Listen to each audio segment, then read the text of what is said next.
Mi nombre es Francisco Herrera. Tengo 74 años. Y el día que mi hija Carla trató de echarme de mi propia casa para quedarse con todo, vendí la propiedad que ella creía que le pertenecía.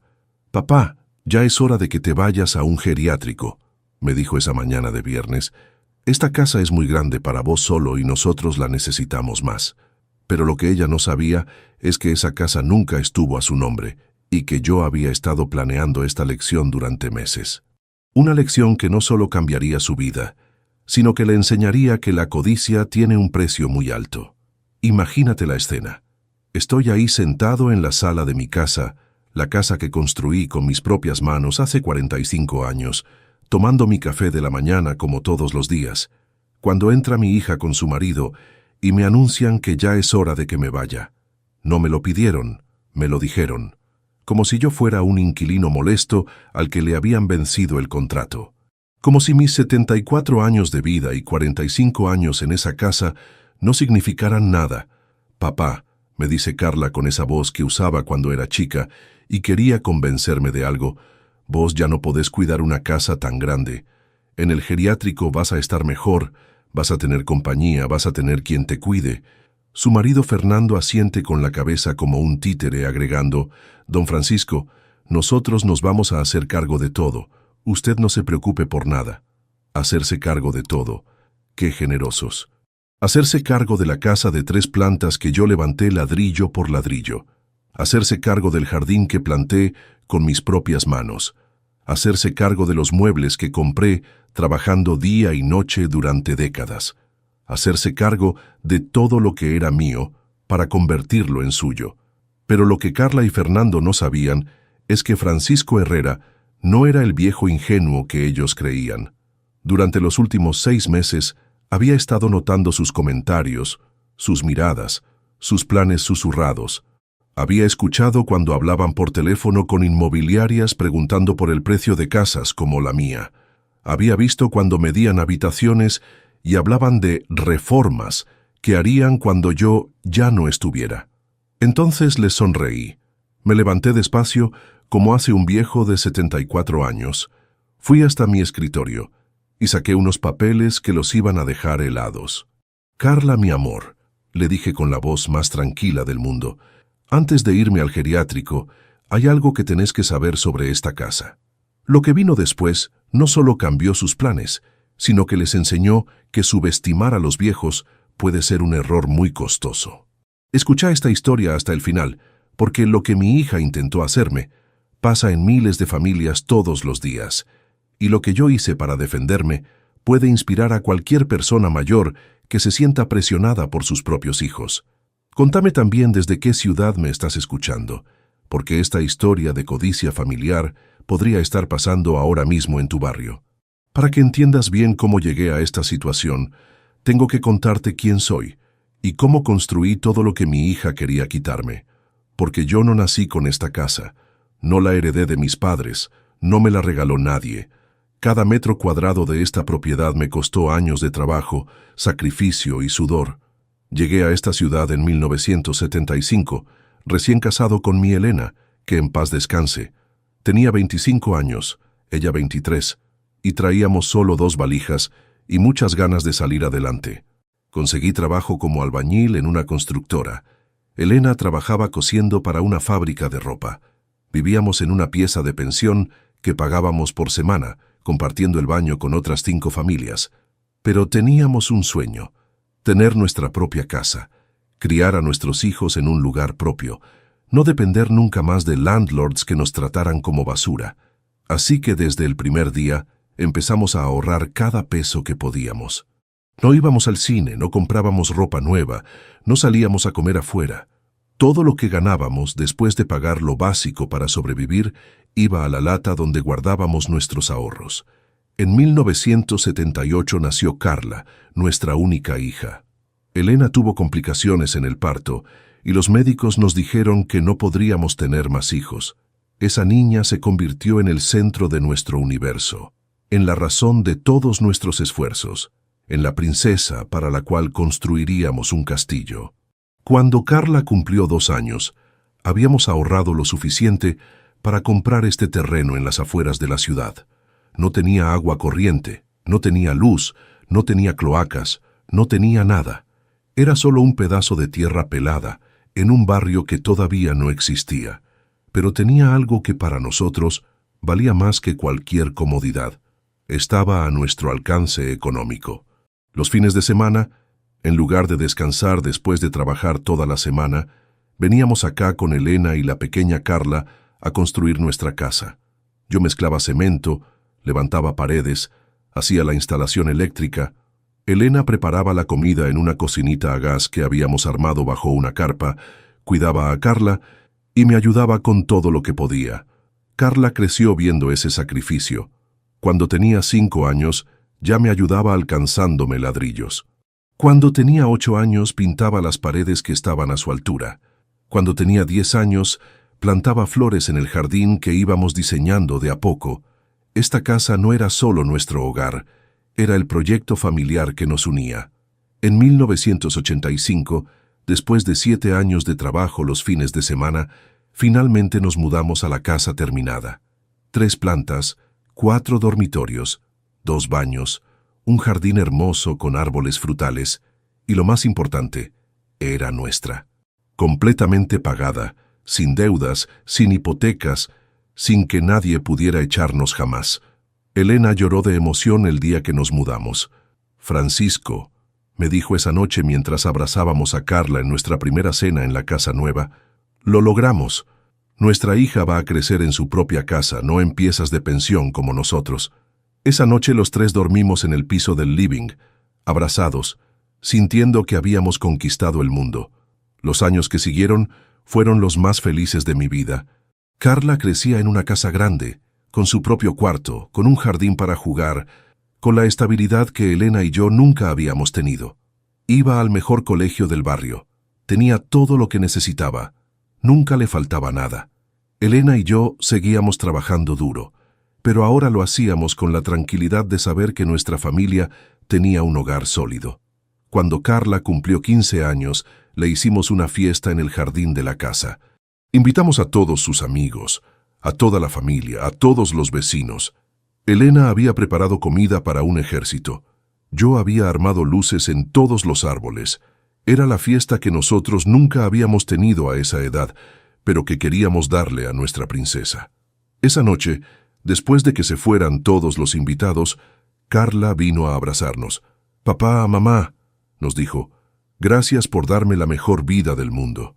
Cuando sea grande, quiero que ustedes vivan en esta casa para siempre. Nunca los voy a dejar solos».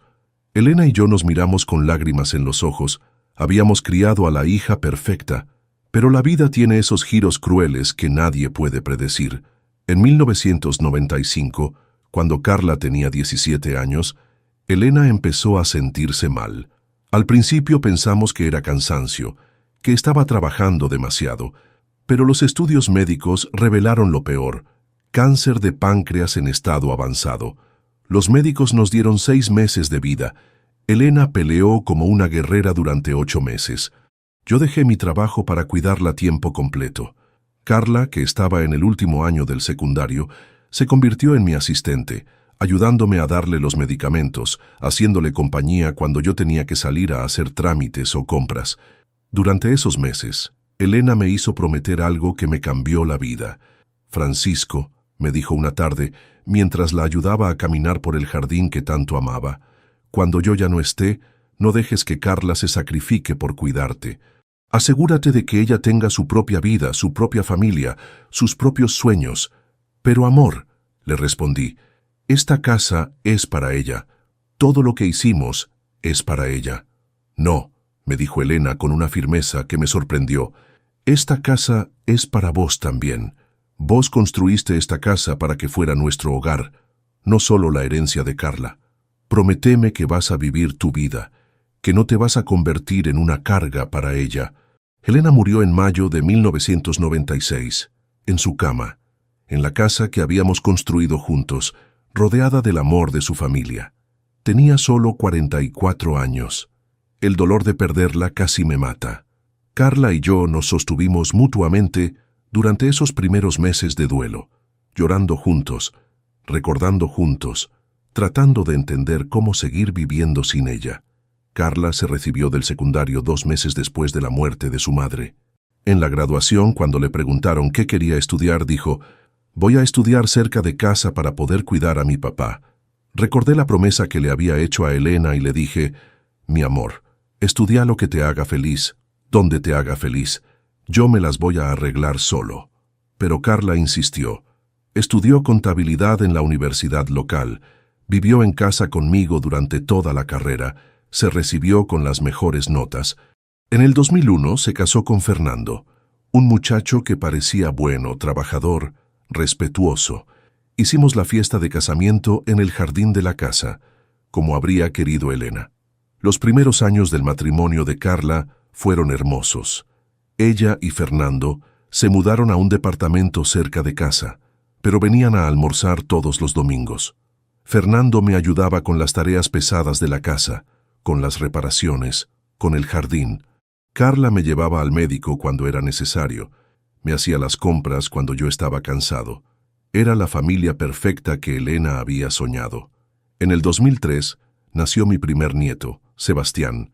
En el 2005 nació Lucía. Yo me convertí en el abuelo más feliz del mundo.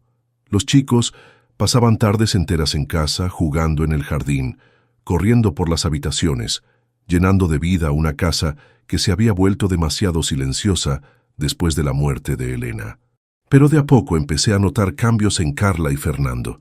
Ya no venían todos los domingos, sino cada 15 días, después cada mes, después solo en ocasiones especiales.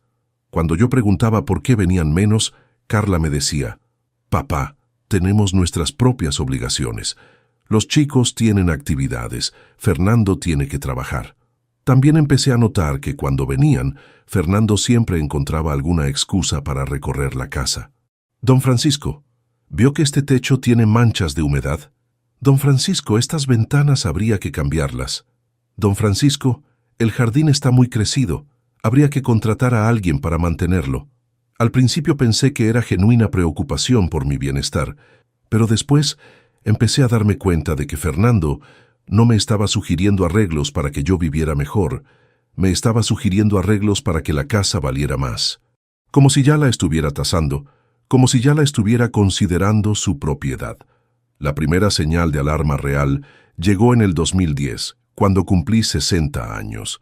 Carla me había organizado una pequeña celebración en casa. Durante la cena, Fernando me dijo: «Don Francisco, usted nunca pensó en hacer un testamento. Es importante tener todo en orden por si pasa algo». «Fernando», le respondí, «todo lo que tengo va a ser para Carla y los chicos. Eso ya lo sabe toda la familia».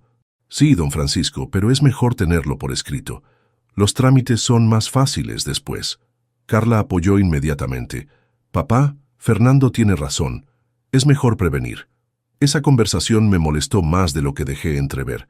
¿Por qué tenían tanta prisa en hablar de mi muerte? ¿Por qué les preocupaba tanto el testamento cuando yo estaba perfecto de salud?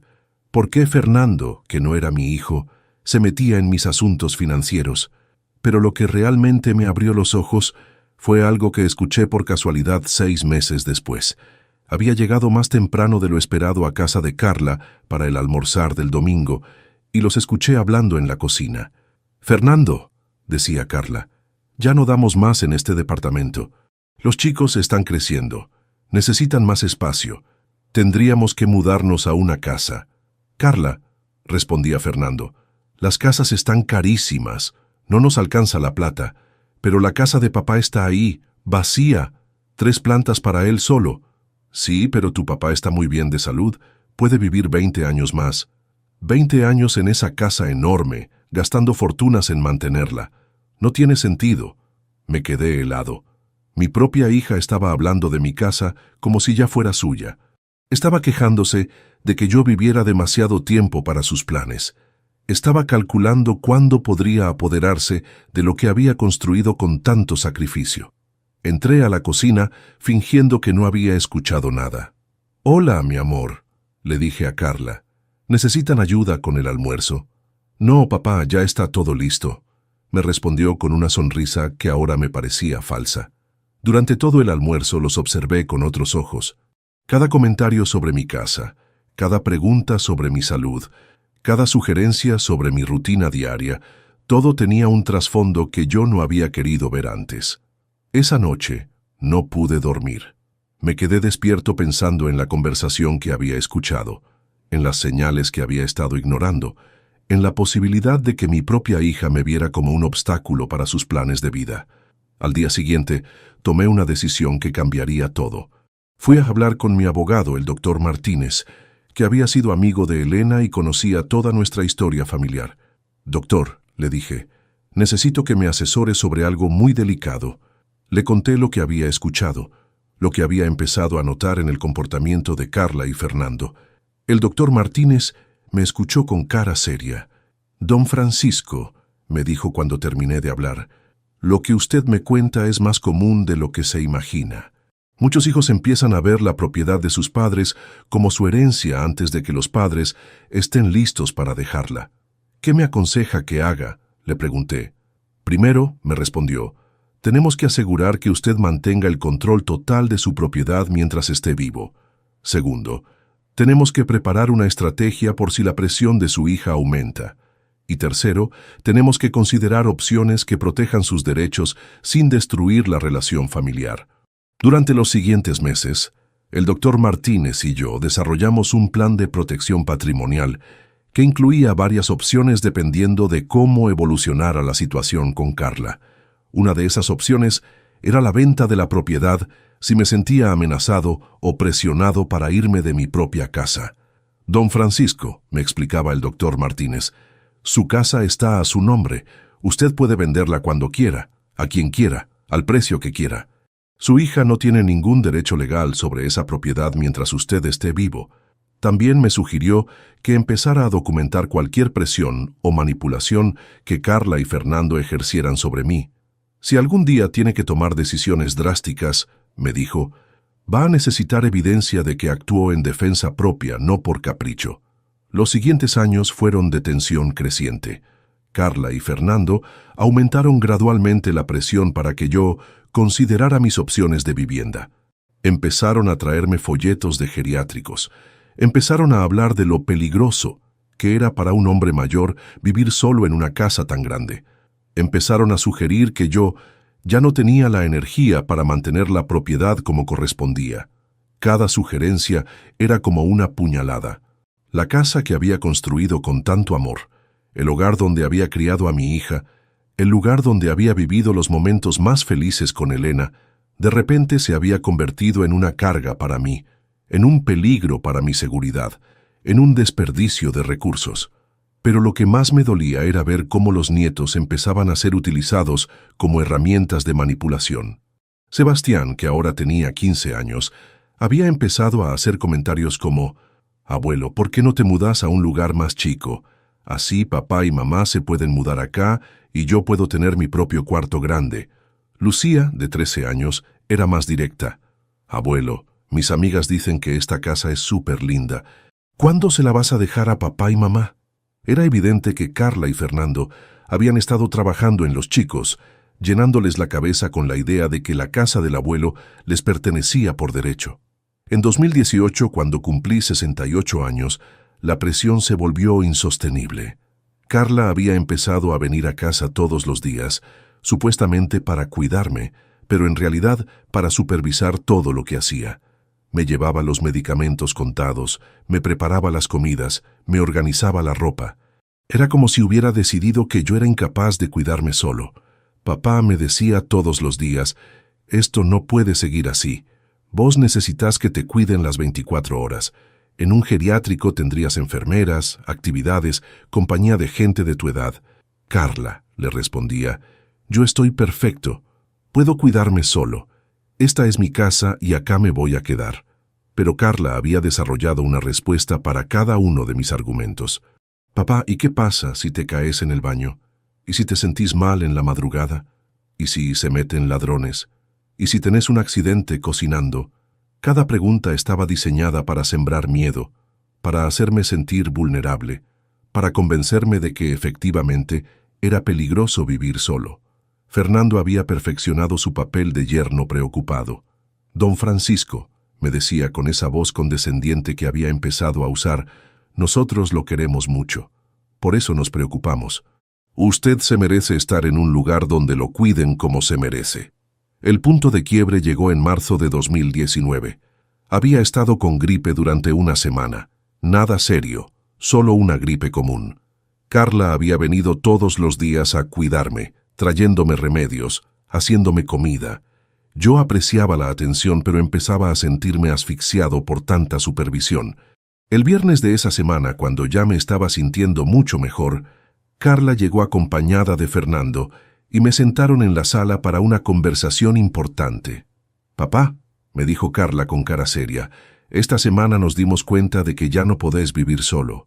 Te podías haber muerto de esa gripe y nosotros ni nos enterábamos». «Carla», le respondí, «era solo una gripe. Ya estoy bien». «No, papá», insistió, «ya es hora de que aceptes la realidad. Vos ya no sos joven. Necesitas cuidados permanentes, y nosotros ya no podemos seguir viniendo todos los días a cuidarte». Fernando tomó la palabra. «Don Francisco, ya visitamos varios geriátricos.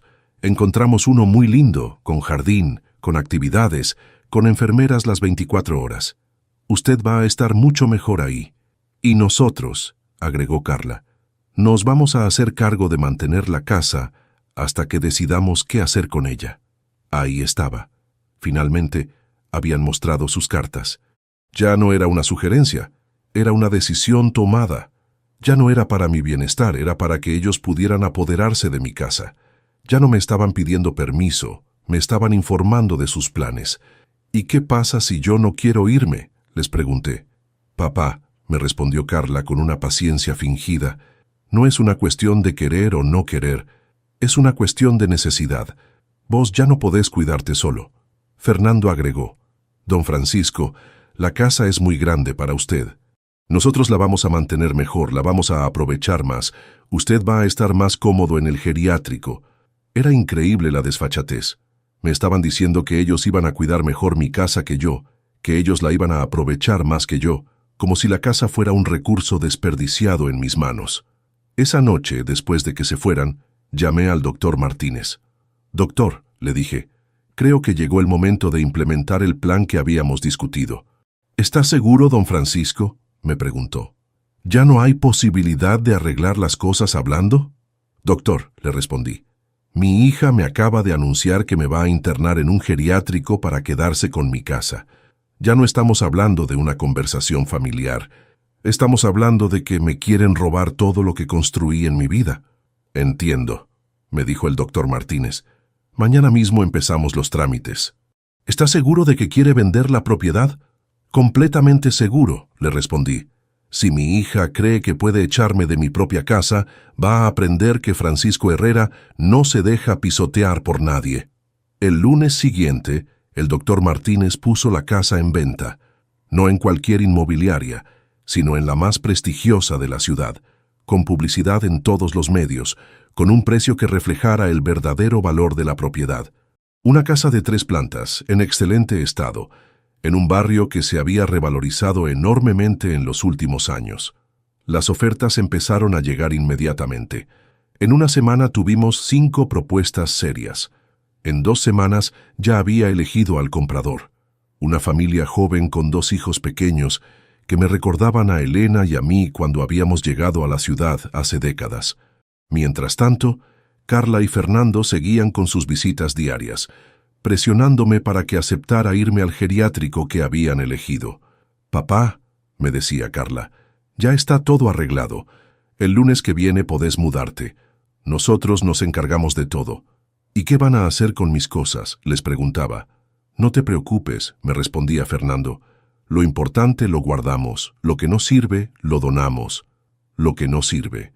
Como si 74 años de vida y 45 años de recuerdos en esa casa fueran basura que había que tirar.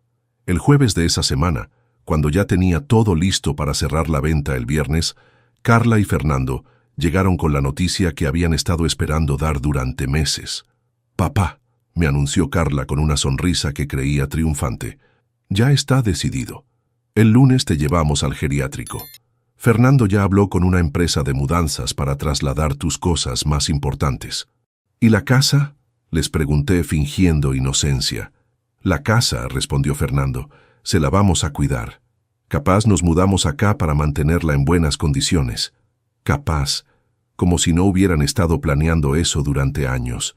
Está bien, les dije con la voz más tranquila que pude. Si esa es su decisión, supongo que no tengo más remedio que aceptarla. Carla se veía aliviada. Fernando sonreía satisfecho.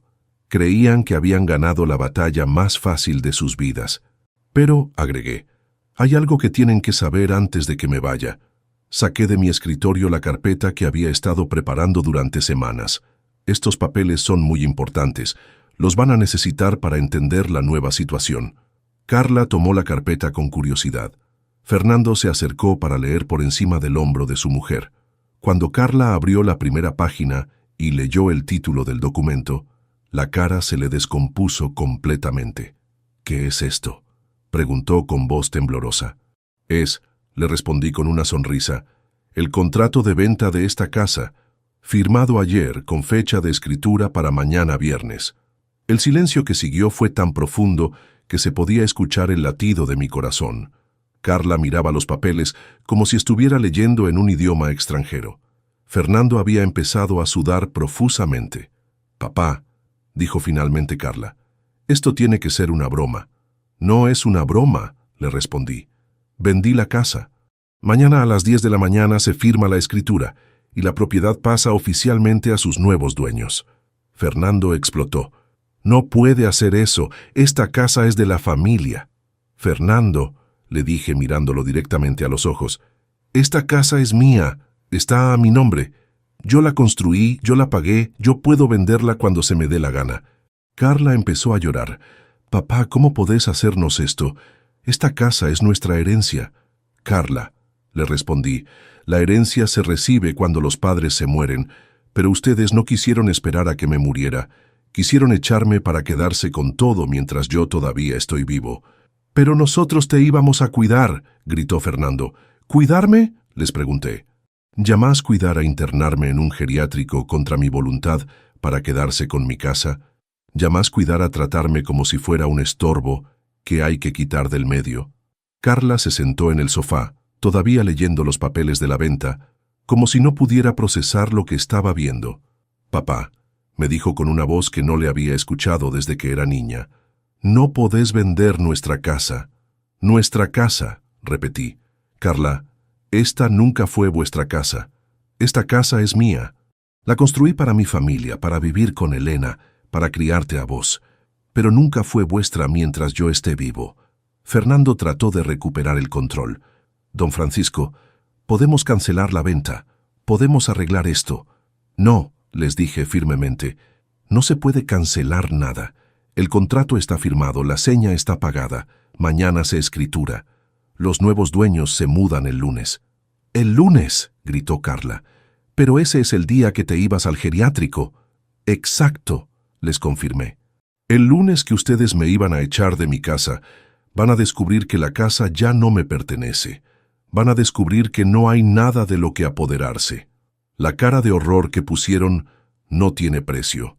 Durante años habían estado planeando este momento, habían estado calculando cómo iban a distribuir las habitaciones, habían estado soñando con vivir en una casa que nunca habían ayudado a construir, y ahora descubrían que todos esos planes se habían desvanecido en el aire. «¿Y vos qué vas a hacer?», me preguntó Carla con lágrimas en los ojos. «¿Dónde vas a vivir?». «Yo», les dije con una sonrisa que había estado guardando para este momento, «me voy a mudar a un departamento precioso que compré con el dinero de la venta. Un departamento moderno, con todas las comodidades, en un edificio con seguridad las 24 horas. «¿Ya compraste otro lugar?», preguntó Fernando incrédulo. «Por supuesto», les confirmé. «¿Ustedes pensaron que iba a vender mi casa sin tener dónde ir? Soy viejo, no soy idiota». Saqué de la carpeta las fotos del departamento que había comprado. Era un lugar hermoso. 2 dormitorios, 2 baños, cocina moderna, living amplio, balcón con vista al parque. Ubicado en el centro de la ciudad, cerca de hospitales, cerca de comercios, cerca de todo lo que un hombre de mi edad podía necesitar. Este departamento, les expliqué, lo compré con parte del dinero de la venta. El resto del dinero lo invertí de manera que me dé una renta mensual cómoda para el resto de mi vida.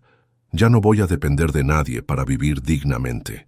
Carla seguía llorando, pero ahora sus lágrimas parecían más de autocompasión que de dolor genuino. «Papá, no entendés lo que acabas de hacer. Destruiste a nuestra familia». «No», le dije con una calma que me sorprendió a mí mismo. «Ustedes destruyeron a nuestra familia cuando decidieron tratarme como un obstáculo para sus ambiciones». Fernando intentó un último argumento desesperado. «Don Francisco, podemos vivir todos juntos en su departamento nuevo. Podemos ser una familia otra vez». «Fernando», le respondí, «mi departamento tiene 2 dormitorios, uno para mí y uno para las visitas que yo invite. Ustedes nunca más van a decidir dónde vivo o cómo vivo». Esa noche, después de que se fueran con las caras más largas que había visto en mi vida, me senté en el jardín que había plantado con mis propias manos 40 años atrás. Era mi última noche en la casa que había sido mi hogar durante décadas. Debería haber estado triste, pero me sentía extrañamente en paz. Había tomado la decisión más difícil de mi vida, pero también la más liberadora. Ya no iba a vivir con el miedo constante de que me echaran de mi propia casa. Ya no iba a soportar que me trataran como un estorbo. Ya no iba a fingir que no escuchaba cuando hablaban de mi casa como si ya fuera suya. Al día siguiente, viernes por la mañana, nos encontramos en la escribanía para firmar la escritura. Yo llegué acompañado del doctor Martínez. La familia compradora llegó con sus 2 hijos pequeños y una ilusión en los ojos que me recordó a mis propios sueños de juventud. «Don Francisco», me dijo el padre de familia, «queremos que sepa que vamos a cuidar su casa como si fuera un tesoro. Sabemos todo el amor que usted puso en construirla». «Eso espero», le respondí, «porque esta casa fue construida con amor y merece seguir siendo un hogar feliz». Carla y Fernando aparecieron en la escribanía a último momento, todavía con la esperanza de poder detener de alguna manera la operación. «Papá», me suplicó Carla, «por favor, reconsidera esto. Podemos encontrar otra solución». «La única solución», le dije, «era que ustedes me respetaran como padre y como dueño de mi propia casa. Pero eligieron el camino de la presión y la manipulación. Ahora tienen que vivir con las consecuencias de sus decisiones». Cuando firmé la escritura de venta, sentí como si me hubiera quitado un peso enorme de encima. Ya no era el viejo vulnerable que sus hijos querían internar para quedarse con sus bienes. Era Francisco Herrera, un hombre libre que había tomado el control de su propia vida. Los días que siguieron fueron intensos. Tuve que empacar 45 años de vida en esa casa, decidir qué llevaba al departamento nuevo y qué dejaba atrás. Contraté una empresa de mudanzas profesional, no como la que Carla y Fernando habían pensado contratar para donar lo que no servía. Carla vino durante la mudanza, pero ya no con la actitud dominante de las semanas anteriores. Parecía genuinamente arrepentida, o tal vez solo estaba procesando que realmente había perdido la casa que creía que le pertenecía. «Papá», me dijo mientras yo supervisaba cómo los empleados empacaban los muebles del living, «¿hay alguna manera de que podamos arreglar esto?» «Carla», le respondí, «podemos arreglar nuestra relación si vos estás dispuesta a respetarme como tu padre, no a tratarme como tu carga». «Pero la casa», empezó a decir. «La casa ya está vendida», la interrumpí. «Esa etapa se cerró. Ahora la pregunta es si vos querés tener una relación sana conmigo en mi nueva vida, o si preferís seguir lamentándote por una herencia que nunca estuvo garantizada». El lunes por la mañana me mudé a mi departamento nuevo. Era un lugar completamente diferente a la casa. Moderno donde la casa era tradicional, compacto donde la casa era espaciosa, urbano donde la casa era suburbana. Pero tenía algo que la casa había perdido en los últimos años. Era completamente mío, sin presiones, sin manipulaciones, sin amenazas. La primera semana en el departamento fue de adaptación. Aprendí a usar los electrodomésticos modernos. Me familiaricé con los vecinos, exploré el barrio. Descubrí que vivir en el centro tenía ventajas que no había considerado.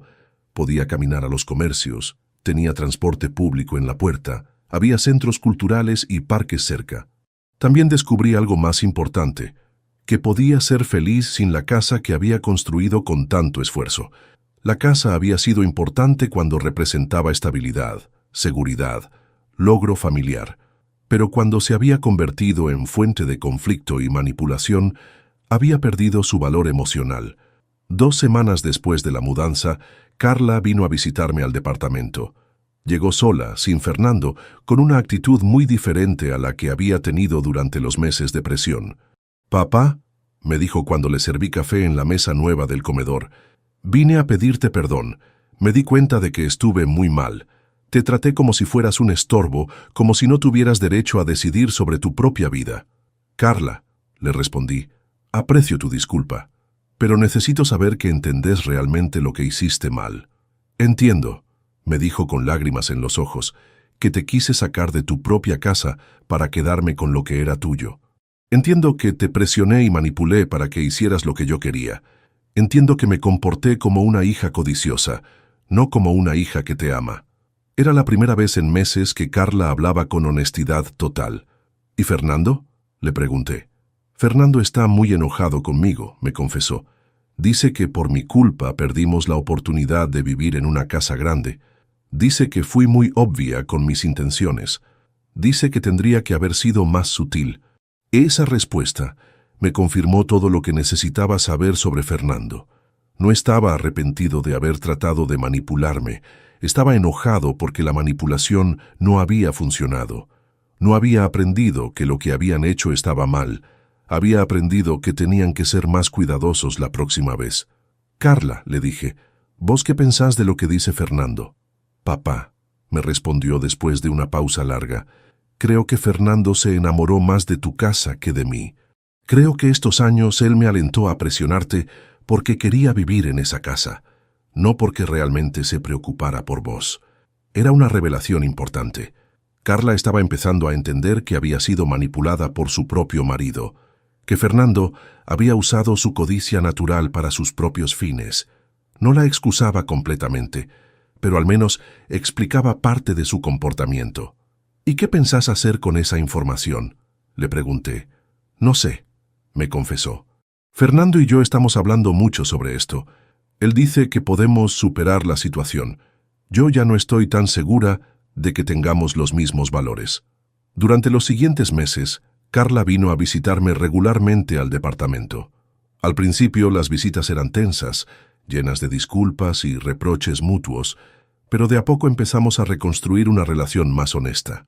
Le conté sobre los años de presión que había sentido, sobre las conversaciones que había escuchado sin que ella se diera cuenta, sobre el miedo que había tenido de terminar internado en un geriátrico contra mi voluntad. Ella me contó sobre las presiones financieras que tenían, sobre cómo Fernando la había convencido de que yo necesitaba cuidados especiales, sobre cómo había empezado a ver mi casa como la solución a todos sus problemas. «Papá», me dijo en una de esas conversaciones, «yo siempre pensé que esa casa iba a ser mía algún día. Desde chica, vos y mamá siempre dijeron que todo lo que tenían era para mí. Creo que empecé a pensar que tenía derecho a esa casa, incluso mientras vos estuvieras vivo. Carla», le expliqué, «cuando tu mamá y yo decíamos que todo era para vos, nos referíamos a después de nuestra muerte. Nunca quisimos decir que tenías derecho a echarnos de nuestra propia casa para quedarte con nuestras cosas». Era una distinción importante que muchas familias no logran entender. Los padres trabajan y ahorran pensando en dejarles una herencia a sus hijos, pero eso no significa que los hijos tengan derecho a esa herencia mientras los padres estén vivos. La herencia es un regalo que se da después de la muerte, no un derecho que se puede reclamar durante la vida. 6 meses después de la venta de la casa, Carla tomó una decisión que me sorprendió. Vino al departamento un domingo por la tarde y me anunció que se estaba separando de Fernando. «Papá», me dijo, «me di cuenta de que Fernando me cambió. Durante estos años, él me llenó la cabeza con ideas sobre tu dinero, tu casa, tu herencia. Me hizo creer que vos eras egoísta por querer seguir viviendo en una casa grande. Me convenció de que lo mejor para todos era que te fueras a un geriátrico». «¿Y ahora qué pensás?», le pregunté. «Ahora pienso que Fernando nunca se preocupó por vos. Se preocupó por tus bienes. y me usó a mí para tratar de conseguirlos. Cuando la casa se vendió y ya no había nada que conseguir, su actitud hacia mí cambió completamente. Carla me contó que Fernando había empezado a culparla por haber perdido la casa, que le reprochaba constantemente por no haber sido más inteligente en su estrategia, que había empezado a presionarla para que me pidiera dinero prestado, aprovechando que yo había recibido una suma importante por la venta. ¿Y los chicos?, le pregunté preocupado por mis nietos. Los chicos están confundidos, me confesó Carla, pero creo que a la larga van a estar mejor. Van a aprender que las relaciones familiares no se basan en el dinero o las propiedades. Van a aprender a quererte por quien sos, no por lo que tenés. La separación de Carla y Fernando fue complicada, pero necesaria. Durante el proceso legal salieron a la luz muchas cosas sobre Fernando que ni Carla ni yo sabíamos. Tenía deudas importantes que había estado ocultando. Había estado planeando usar mi casa como garantía para conseguir más créditos. Había estado calculando el valor de mis bienes mucho antes de que empezara la presión para internarme. «Papá», me dijo Carla cuando se finalizó el divorcio, «Fernando me estafó a mí tanto como trató de estafarte a vos. Yo creí que él me amaba, pero en realidad amaba lo que pensaba que yo iba a heredar». Con Fernando fuera del panorama, la relación entre Carla y yo empezó a sanar realmente. Ella se mudó con los chicos a un departamento más chico pero cómodo, consiguió un trabajo mejor, empezó a construir una vida independiente. Ya no hablaba de herencias o propiedades, sino de planes, sueños, proyectos propios. Los nietos también empezaron a visitarme regularmente en mi departamento. Al principio extrañaban la casa grande con el jardín, pero de a poco se acostumbraron al nuevo espacio. Sebastián, que ahora tenía 18 años, me dijo algo que me llegó al alma. «Abuelo, me gusta más este departamento. Acá vos pareces más feliz». Tenía razón. En mi departamento yo era realmente feliz por primera vez en años. No tenía que preocuparme porque alguien tratara de echarme. No tenía que escuchar conversaciones sobre cuándo sería conveniente que me mudara. No tenía que fingir que no notaba cuando medían habitaciones o calculaban reformas. Un año después de la venta, me enteré de que la familia que había comprado mi casa había hecho exactamente lo que habían prometido.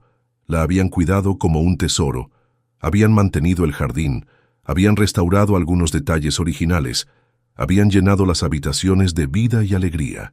Me alegró saber que mi casa había encontrado una familia que la merecía. También me enteré de algo más. Fernando había intentado contactar a los nuevos dueños para ofrecerles servicios de mantenimiento de la propiedad. Obviamente, estaba tratando de encontrar alguna manera de seguir vinculado a la casa que había perdido.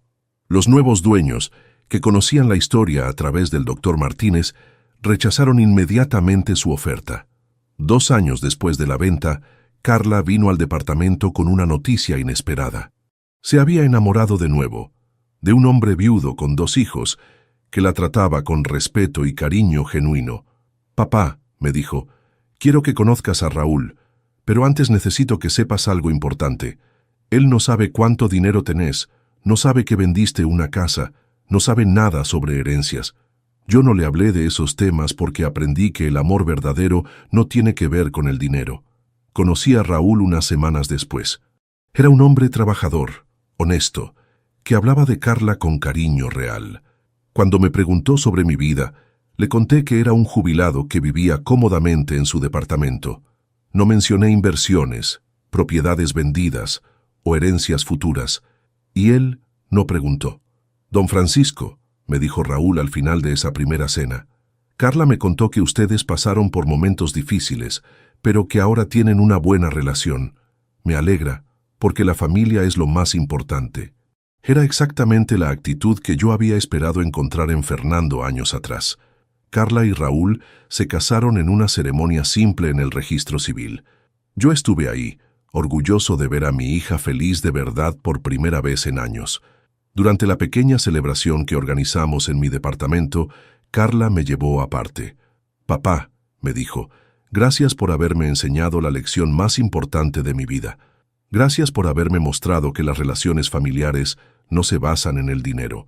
Gracias por haber tenido el valor de vender la casa en lugar de dejar que te echáramos de tu propio hogar». «Carla», le respondí, Vender esa casa fue lo más difícil que hice en mi vida, pero también fue lo más inteligente, porque me permitió descubrir que podía ser feliz en otros lugares y te permitió descubrir que me querés por ser tu papá, no por lo que puedo dejarte. Hoy, 5 años después de haber vendido la casa que construí con tanto amor, vivo una vida plena y tranquila en mi departamento del centro. Tengo una excelente relación con Carla, quien me visita porque quiere estar conmigo, no porque necesite algo de mí. Tengo una buena relación con Raúl, quien me trata como un suegro respetado, no como una fuente potencial de beneficios. Y tengo una relación maravillosa con mis nietos, quienes me quieren por ser su abuelo, no por lo que piensan que pueden heredar. El dinero de la venta de la casa me permite vivir cómodamente sin depender de nadie. Tengo ayuda doméstica cuando la necesito, servicios médicos privados, la libertad de viajar, comer bien, disfrutar de espectáculos, todo sin tener que aguantar que nadie me presione, me manipule o me trate como un estorbo.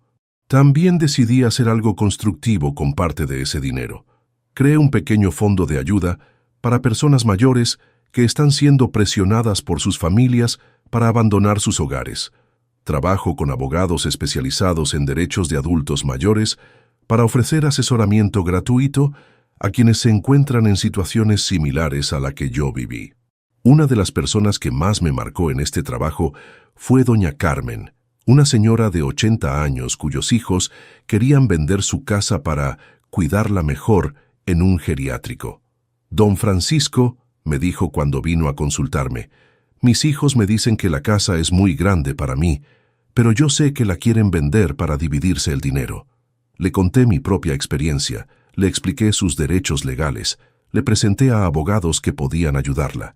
6 meses después, doña Carmen había logrado establecer límites claros con sus hijos y seguía viviendo en su casa, pero con acuerdos familiares más honestos. Gracias a su historia, me dijo doña Carmen en una de nuestras últimas reuniones, entendí que tengo derecho a decidir cómo y dónde quiero vivir mientras esté en condiciones de hacerlo. Mis hijos aprendieron que no pueden presionarme para que haga lo que les conviene a ellos. Casos como el de doña Carmen me confirman que hice lo correcto vendiendo mi casa. No solo me salvé a mí mismo de una situación insostenible, sino que mi experiencia puede ayudar a otros adultos mayores que se encuentran en circunstancias similares. En mi cumpleaños número 79, que celebré en mi departamento con Carla, Raúl, mis nietos y algunos amigos del edificio, hice una reflexión que quiero compartir con todos los que me han escuchado hasta acá. Hace 5 años, les dije a los presentes, vendí la casa más importante de mi vida para salvar mi dignidad. Fue la decisión más difícil que tomé, pero también la más liberadora, porque aprendí que una casa es solo un lugar donde vivir, pero un hogar es cualquier lugar donde uno se siente respetado y querido. También aprendí, continué, que los bienes materiales pueden destruir familias si no se manejan con sabiduría, que los hijos a veces necesitan recordar que sus padres siguen siendo personas con derechos y sentimientos, no solo fuentes de herencia futura, pero sobre todo aprendí que nunca es tarde para tomar control de la propia vida, que a los 74 años, 80 años o la edad que sea, uno puede cambiar de rumbo si la situación actual no lo hace feliz. Esa noche, después de que se fueran todos los invitados, me senté en el balcón de mi departamento mirando las luces de la ciudad. Pensé en Elena, en cómo se habría sentido viendo todo lo que había pasado. Creo que habría estado orgullosa de las decisiones que tomé. Creo que habría entendido que vender nuestra casa era la única manera de preservar la dignidad que ella me había enseñado a valorar.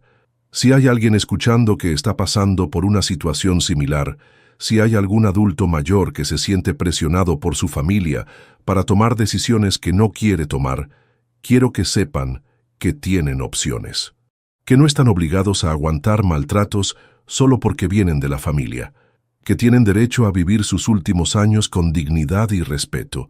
Y si hay algún hijo o hija escuchando que está pensando en presionar a sus padres para que consideren sus opciones de vivienda, quiero que reflexionen sobre algo. Sus padres trabajaron toda la vida para construir lo que tienen. Respeten ese esfuerzo. Dejen que vivan en paz en el lugar que eligieron mientras tengan capacidad para hacerlo. Mi historia empezó con una hija que quiso echarme de mi propia casa para quedarse con mi propiedad, pero terminó con una familia reconstruida sobre bases de respeto mutuo, con relaciones honestas y con la tranquilidad de saber que tomé las decisiones correctas en el momento correcto. ¿Y vos qué harías si tus propios hijos te presionaran para abandonar tu hogar? ¿Tendrías el valor de defenderte, aunque eso signifique tomar decisiones drásticas? ¿O te dejarías manipular esperando mantener la paz familiar? Contame desde qué ciudad me estás escuchando, y contame también si esta historia te recordó a alguna situación en tu propia familia, porque el respeto hacia los adultos mayores es un tema que nos afecta a todos, como hijos y como futuros adultos mayores. Y recuerda siempre, una casa se puede reemplazar, pero la dignidad personal es irreemplazable. Nunca permitas que nadie, ni siquiera tu propia familia, te trate como si no tuvieras derecho a decidir sobre tu propia vida. La mejor herencia que podés dejarles a tus hijos no es una propiedad, es el ejemplo de cómo vivir con dignidad hasta el último día.